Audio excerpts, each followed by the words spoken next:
আসসালামু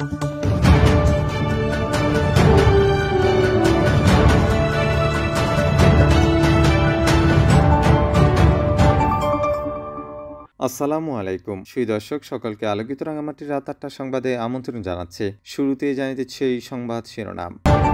উপজেলা পরিষদ নির্বাচনে রাঙামাটির ৪ উপজেলায় বিজয়ী হলেন যারা। কেএনএফের আরও ২ সদস্য কারাগারে। কাপ্তাই চোলাই মৎস্য আটক ১। বান্দরবনে শিশু অপহরণের দায়ে আসামির ১৪ বছরের সশ্রম কারাদণ্ড। সুই দর্শক এতক্ষণ শিরোনাম শুনলেন, এবারে বিস্তারিত। উপজেলা পরিষদ নির্বাচনে রাঙামাটির ৪ উপজেলায় বিজয়ী হলেন যারা। ষষ্ঠ উপজেলা পরিষদের নির্বাচনে প্রথম ধাপে অনুষ্ঠিত রাঙামাটির ৪টি উপজেলায় ফলাফল পাওয়া গেছে নির্বাচন অফিস থেকে। বৃহস্পতিবার ৯ মে জেলার সিনিয়র নির্বাচন কর্মকর্তা ও রিটার্নিং কর্মকর্তা মোহাম্মদ মনির হোসেন ফলাফলের বিষয়টি নিশ্চিত করেছেন। প্রাপ্ত ফলাফলে কাউখালী উপজেলায় চেয়ারম্যান পদে শামসুদ্দোহা চৌধুরী ২৩,৬৯৩ ভোট পেয়ে বিজয়ী হয়েছেন। তার নিকটতম প্রতিদ্বন্দ্বী মংসুইউ চৌধুরী পেয়েছেন ১১,৫৭৭ ভোট।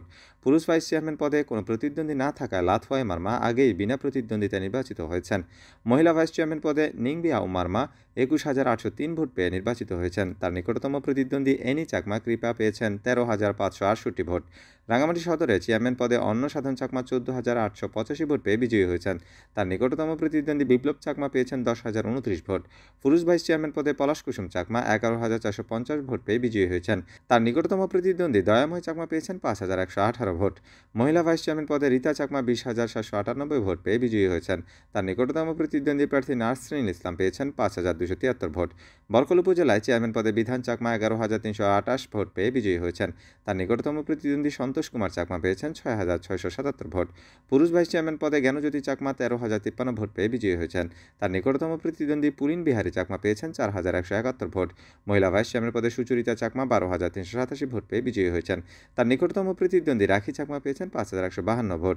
জোড়াছড়ি উপজেলায় চেয়ারম্যান পদে জ্ঞানন্দ বিকাশ চাকমা ৪,৬৯৩ ভোট পেয়ে বিজয়ী হয়েছেন। তার নিকটতম প্রতিদ্বন্দ্বী সুরেশ কুমার চাকমা পেয়েছেন ৩,৩৫৯ ভোট। পুরুষ ও মহিলা ভাইস চেয়ারম্যান পদের ফলাফল জটিলতার কারণে প্রকাশ করতে পারেনি নির্বাচন অফিস। জেলার ৪ উপজেলায় ১৯টি ইউনিয়ন এবং ৯২টি ভোট কেন্দ্র ছিল। এর মধ্যে দুর্গম এলাকার ভোট কেন্দ্র ছিল ৫৬টি। ভোটার সংখ্যা ছিল ২,১১,০০৬ জন। এবার নির্বাচনে জোড়াছড়ি উপজেলায় ৭টি ও বরকল উপজেলায় ২টি সহ মোট ৯টি হলি সর্টি কেন্দ্র ছিল। এই ৪ উপজেলায় চেয়ারম্যান পদে ১২ জন, পুরুষ ভাইস চেয়ারম্যান পদে ১০ জন এবং মহিলা ভাইস চেয়ারম্যান পদে ৯ জন সহ মোট ৩১ জন প্রার্থী প্রতিদ্বন্দ্বিতা করেছেন। কেএনএফের আরও ২ সদস্য কারাগারে। বান্দরবনে ব্যাংক ডাকাতির ঘটনায় করা মামলায় গ্রেফতারকৃত কুকিচিন ন্যাশনাল ফ্রন্টের আরও ২ সদস্যকে কারাগারে পাঠিয়েছেন আদালত। এই নিয়ে মোট ৮৪ জনকে কারাগারে পাঠানো হলো। বুধবার দুপুরে আসামিদের বান্দরবন চিফ জুডিশিয়াল ম্যাজিস্ট্রেট আদালতে হাজির করা হলে বিচারক নুরুল হক কারাগারে পাঠানোর নির্দেশ দেন। আসামিরা হলেন রুমা দার্জিলিং পাড়া এলাকার সিম বমের ছেলে অ্যান্ড্রু স্র্যান্ড বম ও রিয়াল তিলং বমের ছেলে জির সাংলিয়ান বম। বিষয়টির সত্যতা নিশ্চিত করে আদালতের উপপরিদর্শক SI প্রিয়েল পালিত জানায়, রোমায় ব্যাংক ডাকাতি, মসজিদে হামলা, ব্যাংক ম্যানেজারকে অপহরণ ও টাকা অস্ত্র লুটের ঘটনায় করা মামলায় গ্রেফতারকৃত ২ আসামিকে আদালতে হাজির করা হয়। পরে বিচারকদের আদেশে তাদের কারাগারে পাঠানো হয়েছে। এর আগে মঙ্গলবার ৭ মে বান্দরবনে যৌথ বাহিনীর অভিযানে কেএনএফের এক সন্ত্রাসী নিহত হয়েছেন।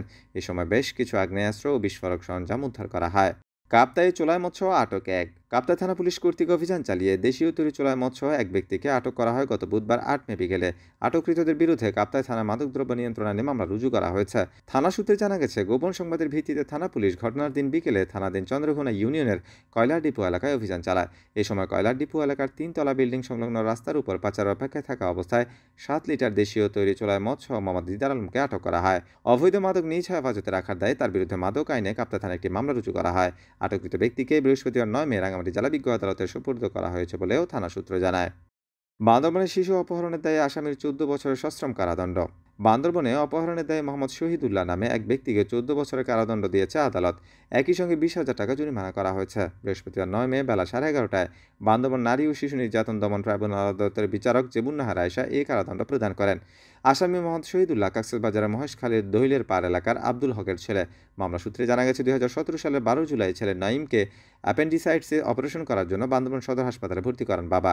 ওই সময় নাইমের মা ও ৫ বছরের বোন জান্নাতুল নাইমা হাসপাতালে অবস্থান করছিল।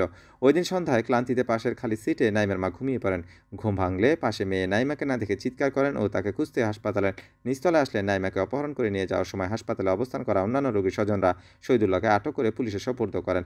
পরে নাইমের বাবা মোহাম্মদ আব্দুল মানান বাদী হয়ে বান্দরবন সদর থানায় মামলা দায়ের করেন। পাবলিক প্রসিকিউটর পিপি বাসিংথোয় মার্মা সত্যতা নিশ্চিত করে জানান, সাক্ষ্য প্রমাণে অভিযোগ প্রমাণিত হয় আসামিকে ১৪ বছর সশ্রম কারাদণ্ড, একই সঙ্গে ২০,০০০ টাকা জরিমানা ও অনাদায়ে আরও ১ মাসের কারাদণ্ডের আদেশ দিয়েছে আদালত।